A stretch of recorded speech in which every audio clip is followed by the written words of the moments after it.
Palagyan. Tumama pa doon sa kanto eh. Pero kita mo yung kasunod mo siya, no? Oh, yun. Hindi nakita, no?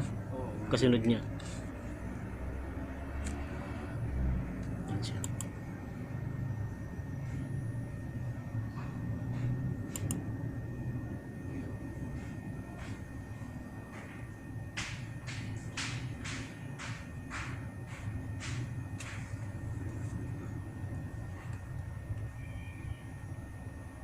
Tsaka kita mo, no? Wala rin mga nakatingin, eh. Sino mo yung mga nasa kapaligid natin kung yung nakatingin? Yan siya. Itanong natin kung kilala nila.